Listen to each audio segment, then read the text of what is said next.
A 35-year-old woman is behind bars after stabbing a 17-year-old boy. At around midday on Tuesday the 7th of November, authorities received a call about a stabbing that occurred at a residence in the 200 block of Clay Street in Clarksburg, West Virginia. Officers learned that the victim left the scene and was now at a Hardee's fast food store about half a mile away. Officers located the victim, who had a stab wound to his upper right shoulder. The teen told officers that Amber Leanne Zinasek stabbed him from behind with a large knife after he turned around to walk away. The victim was taken to a local hospital with non-life-threatening injuries. During the investigation, authorities obtained surveillance footage of the attack and issued a warrant for Amber's arrest.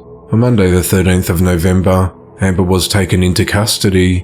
While questioned, Amber said she was defending her family at her own home. The relationship between the victim and the suspect is unclear. Amber is charged with malicious assault and is held at the North Central Regional Jail on a $20,000 bond. If convicted, Amber faces between 2 to 10 years in prison. The investigation into the matter continues. 41-year-old Anthony Wessel is behind bars for killing his 37-year-old wife Anna Wessel. At just before 1 p.m. on Monday the 13th of November, Anthony walked into the Oregon City Police Department and admitted to fatally shooting his wife inside their home at 13417 Squire Drive in Oregon City, Oregon. He described the gun he used in the attack and the location within the house where it occurred. Officers responded to the residence and found Anna deceased inside with 2 gunshot wounds to the head. The couple had been married for 18 years. There was no one else inside the home at the time of the shooting. The couple's 4 children aged between 10 to 16 years old have been placed into the custody of their aunt and uncle. Anthony's been charged with second-degree murder and unlawful use of a weapon. He remains held at the Clackamas County Jail without bond.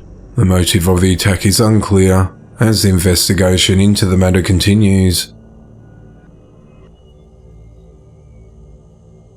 2 women are behind bars after a 4-year-old suffered second and third-degree burns over most of her body. At around midday on the 9th of October, authorities responded to a home at 205 Oak Hill Avenue in Seekonk, Massachusetts on report of a 4-year-old girl with significant burns over large portions of her body. When first responders arrived, they found a girl in a critical condition and transported to Hasbro Children's Hospital in Providence.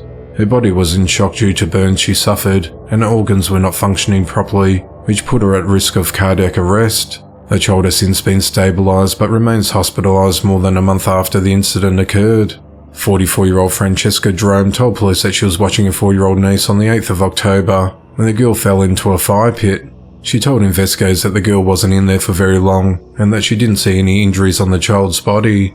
38-year-old Ghislaine Jerome came home a few hours later and saw blisters all over her daughter's body. The aunt, who has a background in healthcare, assured the mother that the girl was not in any pain.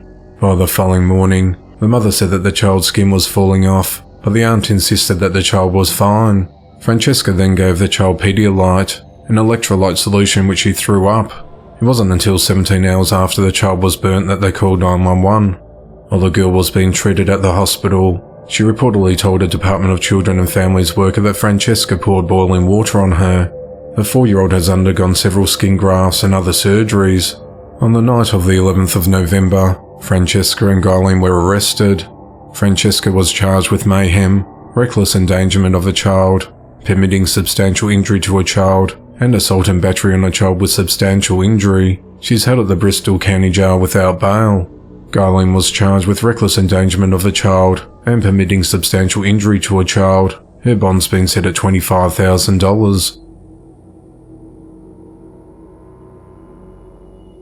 37-year-old Shamika Mitchell is behind bars after abandoning her toddler son at a beach in the middle of the night.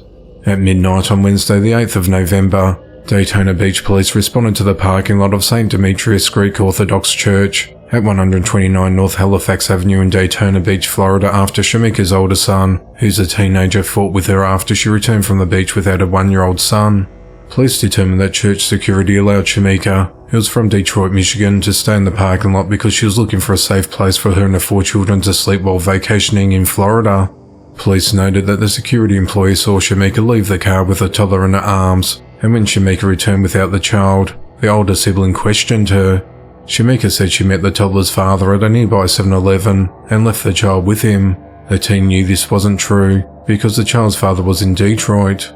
Police said that the teen began searching for his little brother and calling out his name. After he was unable to find him, he then asked church's security to call 911. While police spoke with the mother, the teen became upset that she abandoned the child. He was arrested after he hit two officers who tried to stop him from lunging at his mother. It's unclear if he's being charged. When police questioned Shamika, she stuck to a story that she left the child with her father, and when asked for proof, she provided the father's telephone number. Police called the father and learnt that he was in Detroit, and authorities launched an immediate search for the 1-year-old boy. Shortly thereafter, police were called to the beach at Main Street and Ocean Avenue, where passers-by reported finding a child. The child was identified as Shamika's missing son. A woman said she was walking when she noticed something in the sand and initially thought it was an animal. As she got closer, she saw it was a child. The woman said the child was on his hands and knees near the water and the waves washed over him, completely submerging him at times. Bystanders got the child out of the water and called 911. Volusia County Sheriff's deputies patrolling the beach responded to the child's location. Once there, they found bystanders had taken off the toddler's soaked diaper and were trying to warm him up. The temperature that night was 57 degrees Fahrenheit, or roughly 14 degrees Celsius. A deputy put the shivering child in a patrol car and turned on the heater to continue warming the baby up. The child's skin was cold to touch. He was unresponsive and had an elevated pulse and shallow breathing. The deputy continued to help the toddler, who started moving his legs once he warmed up, and he was placed into the care of paramedics. Daytona Beach police said they reviewed surveillance video footage that captured Shamika's movements. Video recording shows Shamika walking on the boardwalk with the child in her arms at 11:57 p.m. on the 7th of November. She's seen walking down the beach access staircase with the baby. At 12:02 a.m. on the 8th of November, Shamika is seen coming up the beach access staircase without the child.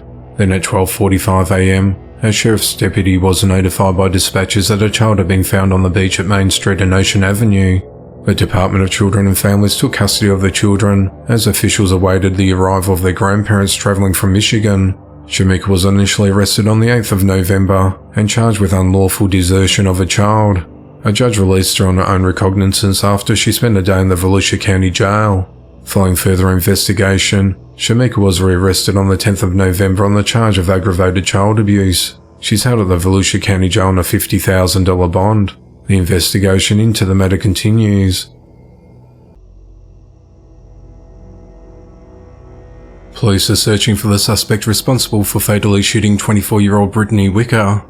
At around 6:20 p.m. on Sunday the 12th of November, authorities responded to a home in the 2300 block of South Belmont Avenue in Wichita, Kansas on reports of shots fired. When officers entered the residence, they found Brittany unresponsive with a gunshot wound to her head, and she was pronounced dead at the scene. The Wichita Police Department said that Brittany and the suspect were known to each other, and the shooting was a result of domestic violence. No suspects have been named, and no arrests have been made to date, as the investigation into the matter continues. A woman is behind bars for fatally shooting a homeless man. At around 7:20 a.m. on Tuesday the 7th of November, authorities responded to the 4200 block of East Fountain Way in Fresno, California on reports of shots fired. When officers arrived, they found an unresponsive man laying face down in the parking lot with a gunshot wound to his chest. Medics transported him to Community Regional Medical Center, where he was pronounced dead about 30 minutes later. The victim was identified as 28-year-old Daniel Payan. Investigators said that after speaking with witnesses and reviewing surveillance footage in the area, they determined that Daniel was unhoused and had a confrontation with another person before he was shot. The suspect, who police later identified as 31-year-old Ted Jericho Hall, fled on foot after the shooting. On Friday the 10th of November, officers executed a search warrant at Jericho's residence in Fresno, where she was located and taken into custody. She's charged with murder and remains held at the Alameda County Jail. The investigation into the matter continues. Police are investigating after 27-year-old Tatum Goodwin was found fatally beaten. At around 8:20 a.m. on Sunday the 12th of November, authorities responded to the 200 block of Ocean Avenue in Laguna Beach, California, after a construction worker discovered the woman deceased. When officers arrived on scene, they found Tatum's badly beaten body in an alley behind an old movie theatre and Carmelitas, the restaurant where she worked as an assistant manager for 4 years. On Saturday the 11th of November, Tatum had gone to Hennessy Tavern along Ocean Road with a group of friends after leaving work, and it's also thought that she stopped for a drink at Marine Bar on the opposite side of the street at some point in the evening. Authorities said that Tatum had recently broken up with her boyfriend and appeared to be upset when she left the bar in the early hours. A local resident reported hearing screaming at around 2 a.m. that morning, just over 6 hours before Tatum's body was found. Laguna Beach Police Chief Jeff Calvert said, "We're saddened by this senseless act of violence. Our detectives are working diligently to bring the suspect or suspects to justice. To date, no suspects have been identified and no arrests have been made as the investigation into the matter continues." On Monday the 13th of November 2023, 43-year-old Dustin Jean Tinklenberg was sentenced to 26 years in prison for murdering his 93-year-old grandmother Stella Anderson with a hatchet in 2022, after earlier pleading guilty to the crime in August of 2023. Dustin had entered a Norgart plea, which allowed Dustin to plead guilty while claiming that he could not recall committing the crime because he was under the influence of meth at the time. At just after 12:30 p.m. on the 13th of September 2022, authorities responded to a residence at 1386 Highway 23 in Ogilvie, Minnesota on reports of finding a deceased woman on the couch. Authorities said the body was discovered by her daughter and at least one other family member, who placed the 911 call. When officers arrived, they entered the home and found Stella deceased with deep cuts to her face. One of the family members told law enforcement they believed Dustin killed his grandmother. Stella's daughter told police that she went to her mother's home earlier that same day and noticed that the home was unusually dark with the blinds closed. She initially thought her mother was taking a nap when she saw her laying on the couch. Her daughter then saw her mother's disfigured face and ran outside to call police. She added that she brought her mother and Dustin to a store a couple of days earlier and everything seemed fine. Two of Stella's great-grandchildren told investigators they went to Stella's home to pick up something from someone camping on the property. While outside the home, one great-grandchild said she heard shouting from inside. Minutes later, she was getting back in her car when she saw Dustin on the deck just outside the house. She said that Dustin seemed upset, noting that his fists were clenched, and was looking over the deck yelling at something. Police found Dustin near the home of a former partner, and he was arrested. During an interview with detectives, Dustin said he was constantly being followed by drones and subjected to multiple surgeries which scarred his body, which he didn't even remember happening. Dustin lifted up his shirt to show the scars, however there was no scarring observed. He told investigators that he was homeless, but stayed with his grandmother on occasion. He claimed that he was emotional and accused his grandmother of sexually abusing him when he was a boy, further alleging that she continued to harass him as an adult. When confronted with the news that his grandmother had been killed, Dustin told police that she somehow manipulated and altered the bacon he was eating, and he lost it. Authorities also noted that Dustin was seen on multiple prior occasions with a hatchet-type weapon, including the night before Stella's body was found. Authorities said that Stella died from horrific sharp force injuries that included 7 cuts to her head from a tomahawk-type hatchet.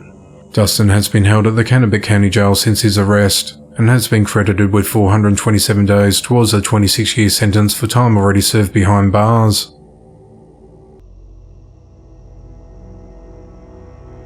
"34-year-old Matthew Ponomarenko will spend the rest of his life behind bars for the fatal beating of his 5-year-old son with a baseball bat in 2021. On Thursday, the 9th of November 2023, Matthew pleaded guilty to 1 count of aggravated murder, 1 count of kidnapping, and 1 count of endangering children. A judge sentenced Matthew to life in prison with eligibility of parole after 45 years. At around 2 p.m. on Thursday, the 25th of March 2021, Matthew called 911 shortly after hitting his son Jax multiple times with a baseball bat at the home at 4707 Russell Avenue in Palmer, Ohio. He told dispatch that "I just killed my son," adding that "I was hearing voices." When police responded to the home, they arrested Matthew in the front yard. Authorities found his 5-year-old son in the living room with blunt force trauma injuries to his head and face, and was pronounced dead at the scene. Cuyahoga County Prosecutor Michael O'Malley said Matthew brutally beat and killed his own son. "With this sentence, I hope the family can find a modicum of peace and solace. May Jax's memory forever live in their hearts." 36-year-old Shanika Ann McKinsey is behind bars for fatally strangling her 8-year-old son Jason Burgos. On the evening of Tuesday, the 14th of November, Shanika brought Jason's unresponsive body to Hialeah Hospital in Hialeah, Florida, where he was pronounced dead. A medical examiner's autopsy determined Jason had died by strangulation. Shanika told police she'd been planning his son's death for several days and waited for him to fall asleep in the rear passenger seat of her car. She then used a tablecloth to suffocate and strangle him until he stopped breathing. Following his death, Shanika spent several hours driving around various parts of Miami-Dade County, running errands and making DoorDash deliveries with her son's body in the car. Miami-Dade Police Detective Andre Martin said, "It's very difficult to wrap your head around how a parent could not only plan to murder their child, but then after carrying out this murder go on about the day as if nothing happened. To drive around with a child's lifeless body and complete various errands as if nothing ever happened. It's unimaginable," he said. On the morning of Thursday, the 16th of November, Shanika was arrested and charged with first-degree murder. She later appeared in court at 1 p.m. that afternoon and was ordered held without bond at the Turner Guilford Night Correctional Center.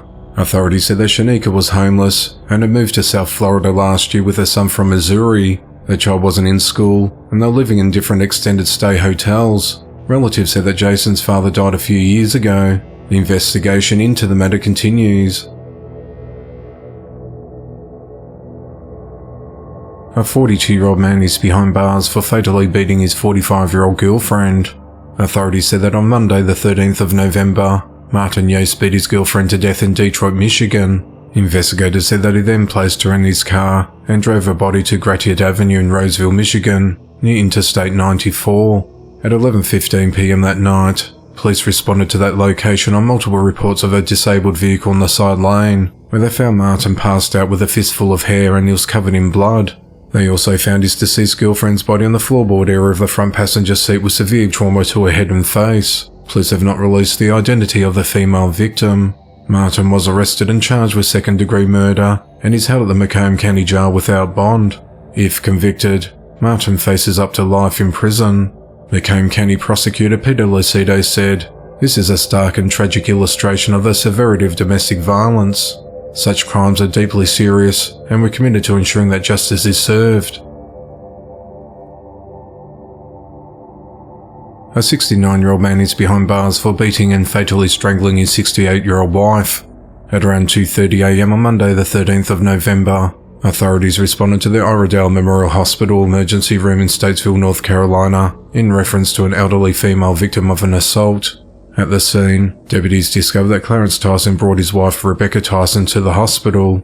Medical staff attempted life-saving measures on the woman, but she was pronounced dead at the scene. Deputies spoke with Clarence and discovered that a domestic altercation had taken place at their home. Detectives executed a search warrant at the couple's residence at 141 West Iredale Circle and collected evidence and spoke with witnesses. Further investigation revealed that Clarence brutally assaulted his wife at their home and then brought his unresponsive wife to the hospital for emergency treatment. The Chief Medical Examiner's Office completed an autopsy on Tuesday the 14th of November and concluded that Rebecca died of strangulation. She'd also sustained other severe injuries from the assault, including multiple broken bones and bruising. Following the autopsy, Clarence was arrested and charged with first-degree murder. He remains held at the Iredale County Jail without bond. Tyson has an extensive criminal history, including past charges of felony larceny by an employee, assault on a female, and driving while impaired. The investigation into the matter continues. 54-year-old David Daniels behind bars for fatally stabbing two tenants and his girlfriend during a dispute about unpaid rent. At around 7:05 a.m. on Tuesday the 14th of November, David turned himself into the New York police at 113th Precinct and said, "I'm having issues with my tenants. I did something bad." He then calmly confessed that he killed 3 people, and he gave the location and that he left the back door open, recounting the crime in a very matter-of-fact way. Officers then responded to the residence at 12239 Milburn Street in the neighborhood of St. Albans, Queens, New York, where they discovered Daniel's 2 tenants, a man and a woman, deceased from multiple stab wounds in the basement. They've been identified as 57-year-old Wayne Thomas and 55-year-old Yvette Sweeney. Officers also found Daniel's living girlfriend, 51-year-old Colleen Fields, in the second-floor bedroom, laying face down on the bed dead with her throat slashed and multiple stab wounds including to her left breast. Queens District Attorney Melinda Katz described the scene as bloody and was a result of extraordinary brutality and said that Daniel viciously stabbed his defenseless victims to death. Surveillance footage obtained by police showed Daniel leaving the home at around 6:20 a.m. that morning, carrying a black garbage bag to his grey 2015 Nissan Murano and driving off. Daniel told police that he'd been having problems with his girlfriend and that the two people in the basement had not been paying their rent. He said that he stabbed the victims because he was upset and under a lot of stress. Daniel's charged with 3 counts of murder in the first and second degrees and criminal possession of a weapon, and he's held at the Rikers Island jail without bail. If convicted, Daniel faces life in prison without the possibility of parole. 25-year-old Samantha Liebrega has been arrested after 6 of her children were found living in unsanitary conditions. At around 5:30 p.m. on Saturday the 11th of November, authorities responded to multiple reports of unattended children in the parking lot at Tropical Garden Apartments in the 200 block of Ash Street in Brownsville, Texas. When officers arrived, they saw 3 children, some of whom were completely nude and barefoot, running around the parking lot in the cold rain. Police determined which apartment the children lived and knocked on the door and were greeted by the children's mother Samantha, who appeared sluggish as if she had just woken up. While officers spoke with her, they detected a strong odour of feces coming from inside the apartment and saw 3 other children inside. Police said there was feces on the walls and couches, and the children, who were naked and had dry stains of feces on their faces, looked as if they had not showered in a long time. Investigators said that Samantha's 6 children ranged in age from 2 to 8 years old. Child Protective Services were called to the scene, and the children were placed into the custody of their grandmother. Samantha was arrested and charged with 6 counts of child endangerment. She was booked into the Brownsville City Jail, but was released after posting a $36,000 bond. The investigation into the matter continues. A 48-year-old man is behind bars for abusing his 8-month-old child. On the 26th of September, detectives from the Davidson County Sheriff's Office received a report of abuse against an infant in Denton, North Carolina, and launched an investigation. The baby sustained a brain bleed and 3 fractured ribs. Medical staff from the Wake Forest Baptist Medical Center in Winston-Salem determined that the victim's injuries were consistent with inflicted head trauma, also known as shaken baby syndrome. Investigators identified the victim's father, Eddie Dwayne Sims, of 1845 Lofton Road, Denton, as a suspect. On Thursday the 16th of November, Eddie was arrested and charged with intentional abuse inflicting serious injury. He's scheduled to appear in court on the 12th of December. The investigation into the matter continues.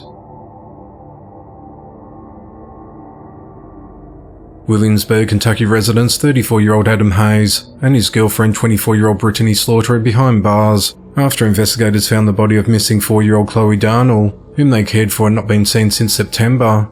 On Tuesday the 14th of November, the Whitley County Sheriff's Office in Kentucky requested the public's assistance in locating both Brittany and her niece Chloe, who were reported missing from Overlane in Williamsburg and said were likely travelling in a red 2009 Mitsubishi Lancer with a mismatched bumper. On Thursday the 16th of November, investigators located the car and found Brittany in the area later that day. She was listed as unharmed. Chloe, however, remained missing. On Friday the 17th of November, the Whitley County Sheriff's Office announced that they found Chloe's body in a shallow grave around Ridner Cemetery in Corbin, and that Brittany and Adam had been arrested. Chloe's body was reportedly originally buried in the yard of their house, before being moved roughly 5 miles away to the cemetery where authorities found her remains. Family members of Chloe said that every time they would ask Brittany where Chloe was, she would come up with excuses as to why Chloe could not see them. The last time they saw her was in late September. Brittany and Adam have been charged with murder, abuse of a corpse and tampering with evidence. Adam was additionally charged with possession of a firearm, possession of marijuana and trafficking in heroin. They've both been held at the Whitley County Detention Center. Brittany's bond's been set at $1.5 million, and Adam's has been set at $1,605,000. The investigation into the matter continues. A teenager is behind bars for fatally shooting his mother. At 12:36 p.m. on Monday the 20th of November, authorities responded to a home at 2279 Warren Street in Toledo, Ohio on reports of a person shot. When officers arrived, they entered the premises and found a woman in a critical condition with a gunshot wound. She was transported to a local hospital, where she was pronounced dead. The woman was identified as 53-year-old Deborah Baker. Authorities identified Deborah's 18-year-old son Joshua Brown, who lives with his mother, as a suspect in the shooting. While questioned, Joshua admitted to shooting his mother. He told investigators that he heard someone coming up the stairs, which scared him. He grabbed a handgun he had on his lap walked out into the hallway and shot once, striking and killing his mother. He was arrested and charged with reckless homicide and is held at Lucas County Correction Center. 4 years ago, Toledo police posted on social media about Joshua when he was 14, after he went missing from his home on Warren Street and was later found. The post described him as being high-functioning autistic and having attention deficit hyperactivity disorder. On the 12th of May 2022, when Joshua was 17, he was walking near Putnam Street and Columbia Street at 4 p.m, when multiple shots were fired from an unknown SUV that drove by, police said at the time. He suffered one gunshot wound and was treated at Mercy Health St. Vincent Medical Center. Police did not identify any suspects in that case. The investigation into the matter continues. 27-year-old Kayla Michael Scott of Shreveport, Louisiana, is accused of trying to rape his grandmother. On the evening of Saturday, the 18th of November, Kaylin entered a room while masturbating, then tried to force himself on her. At 10:05 p.m. that night, Kaylin was arrested and charged with attempted first-degree rape. Kaylin admitted to all the acts and stated that he's attracted to older women. He remains held at the Shreveport City Jail. A 25-year-old man is behind bars for multiple child sex offences. On the 16th of October, the Special Victims Unit at the Alamance County Sheriff's Office in North Carolina began to investigate a reported sexual assault of a minor. During the investigation, detectives identified Eric Maldonado Cardenas of Burlington as a suspect. On Thursday, the 16th of November, Eric was arrested and charged with sex offence with a child by an adult, indecent liberties with a child, and rape of a child by an adult. Eric remains held at the Alamance County Jail on a $250,000 bond. On Friday, the 17th of November, 42-year-old Joshua Daniel Quisenberry and 43-year-old Julie Diane Quisenberry of Ripley, West Virginia, were arrested following a child neglect complaint. Investigators interviewed the couple's 4 children, who said that their parents threatened them and each other with guns on multiple occasions. Joshua and Julie have been charged with child neglect creating a risk of serious injury or death. They each held at the South Central Regional Jail on a $100,000 bond. A 30-year-old man is behind bars for shooting his girlfriend. At around 1:30 a.m. on Sunday the 19th of November, authorities responded to an apartment complex in the 1000 block of College Drive in Texarkana, Texas, and found a 25-year-old woman suffering from a gunshot wound to the shoulder. She told police that her boyfriend Cavante Wright shot her in another apartment, and she ran to a neighbour's apartment looking for help. Medics transported the victim to hospital with non-life-threatening injuries. The Texarkana police said that while Lieutenant Jeremy Courtney was responding to the call, he noticed a man getting into a vehicle along College Drive leaving the scene. He stopped the car a little over a mile away along St. Michael Drive and found that Cavante was a passenger. Cavante was taken into custody after other officers arrived at that location. He initially resisted their efforts to handcuff him, but he eventually complied. During this encounter, the officers could see a pistol laying on the floorboard under Cavante's feet. Cavante was arrested and charged with aggravated assault causing serious bodily injury and resisting arrest. He's held at the Bi-State Jail with bond set at $120,000. The investigation into the matter continues. A Fulton County detention officer is accused of behaving inappropriately with a male inmate at the South Annex Jail in Union City, Georgia. On the night of Thursday, the 16th of November, 37-year-old Latasha Baker was arrested and charged with 3 counts of possession of prohibited items by inmate and 3 counts of violation of oath of office. She was fired from her job the next day. Authorities said a second person, identified as 20-year-old Jaheim Arnold, was also arrested in connection to the contraband investigation. Jaheim was charged with possession of a firearm by a convicted felon, possession of a firearm or knife during the commission of or attempt to commit certain crimes, willful obstruction of law enforcement officers, and several traffic violations. Authorities said Latasha was first employed as a detention centre officer with the Sheriff's Office from the 10th of February 2016 to the 12th of January 2022. She was rehired on the 7th of June 2023. Latasha and Jaheim are held at the Fulton County Jail without bond.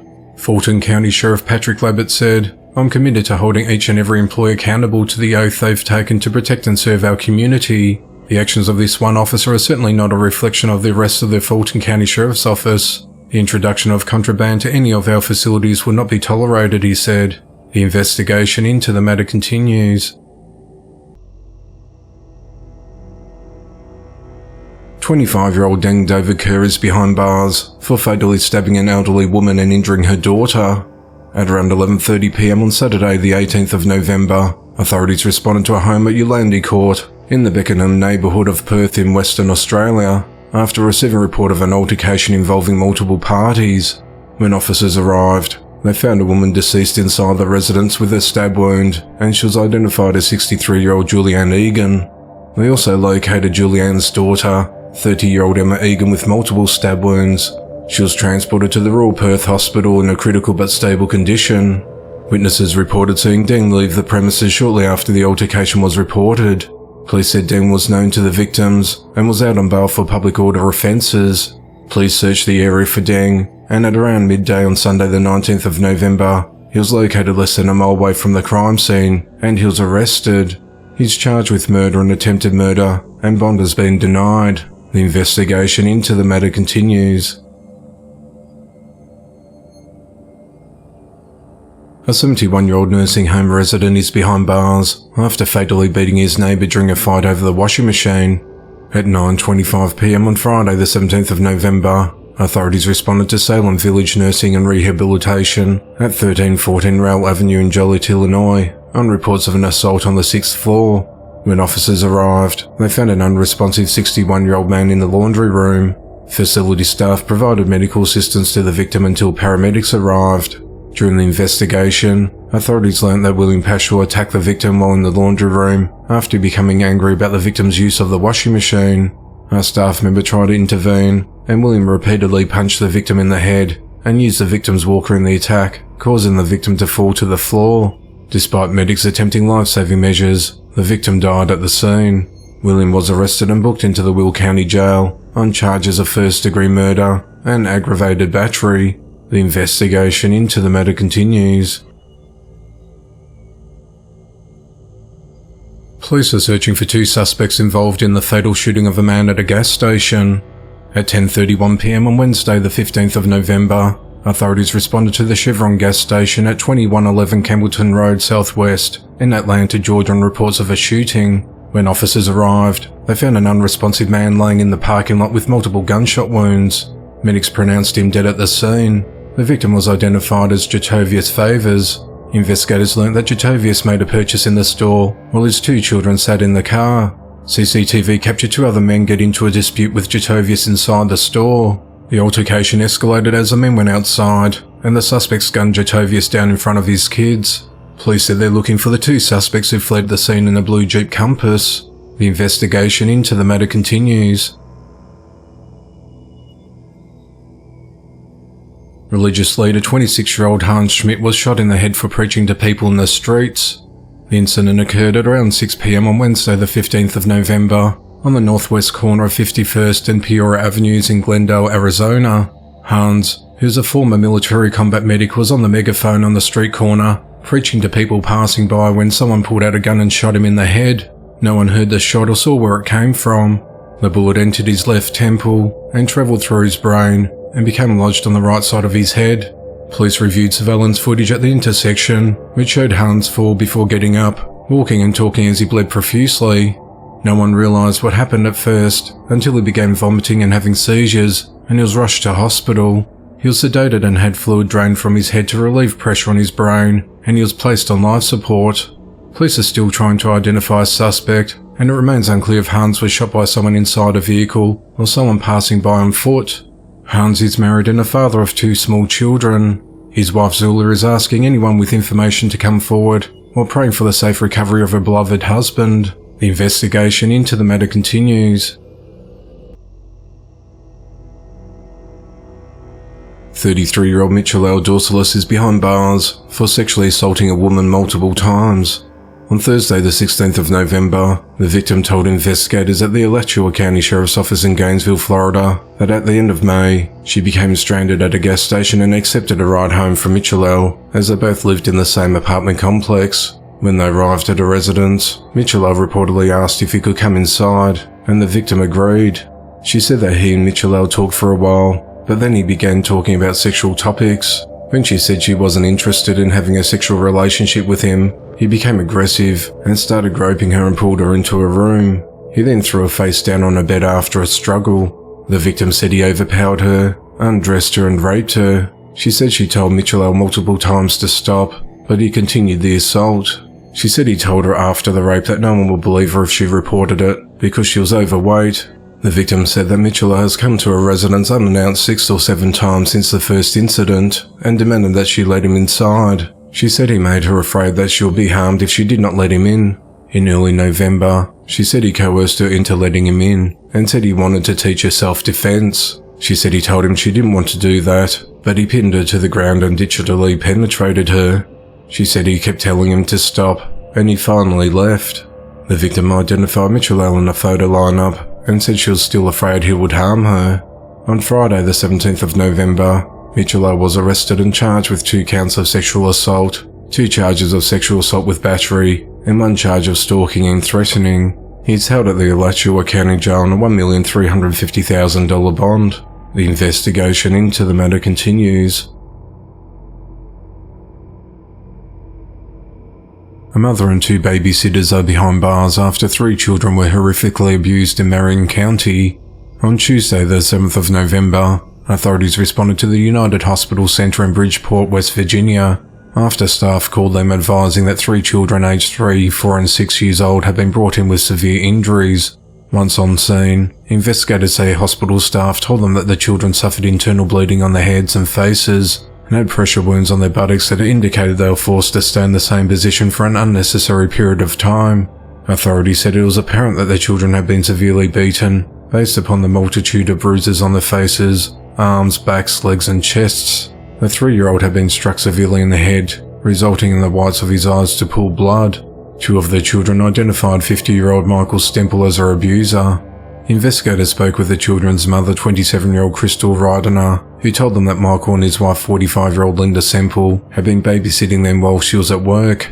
She said she found out that Michael was hitting the children about 2 weeks prior, and had spoken with Michael and Linda about hitting the children. She said that on Sunday the 5th of November, she saw that the children had been beaten again, and that Michael threatened to kill her and the children if she notified police.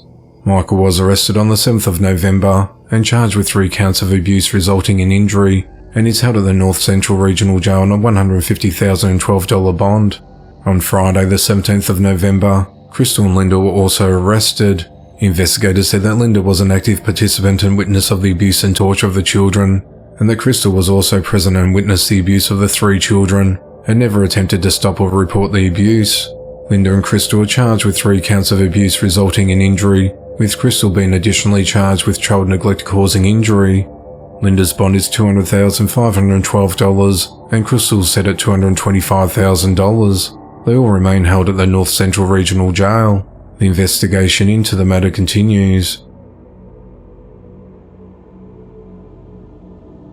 A U.S. Army officer's spouse at the military base at Fort Eisenhower, Georgia, has been charged with murder and the death of her infant son. 30-year-old April Evelyn Short was also charged with an aggravated circumstance of murder taking place during an act of child abuse. On the morning of Wednesday, the 15th of November, April used a knife to cut the neck of her 11-month-old child. He was later pronounced dead at the Eisenhower Army Medical Center. Investigators said that April texted her husband, Sergeant James Short, at around 8 a.m. that morning while he was at work, referencing God and that the days of darkness were upon them, and that she and her husband would be together again. He tried calling his wife but was unsuccessful. At around 8:15 a.m, he went to his post home at 803A Apple Court and found his wife barricaded in the master bedroom with the couple's 3 children. He couldn't get in, and at 9 a.m. he called 911. 3 officers arrived on scene about 5 minutes later and convinced April to exit the bedroom, but she then tried to flee the scene in a vehicle with 2 of her children, but was stopped when an officer drew his gun. At 9:11 a.m, her husband searched for the 3rd child and found the baby in the bathroom, wrapped in a shower curtain, bleeding from the neck. The infant was rushed to a hospital located just over a mile away, where he was pronounced dead at 9:34 a.m. When questioned by investigators, April said she knew she had done something wrong and evil. She said that before officers were called to the scene, she had 2 knives and was cutting the baby so he could be with Jesus and God, and she threatened to stab one of the other children if they did not stop crying. While her 2 other children were in the bedroom, she yelled at them, "Don't come into the bathroom because it might be really scary." She admitted barricading the door of the master bedroom, wrapping the baby in a shower curtain in the bathtub and trying to use a knife to cut his neck. She also said that the first knife she tried to use didn't work because it was dull, so she used the second knife. April appeared for initial court hearing, but she did not enter a plea. The court ordered her to submit to a psychiatric evaluation. She's currently in the custody of U.S. Marshals and is being held at the Jefferson County Detention Center to wait further proceedings. The investigation into the matter continues.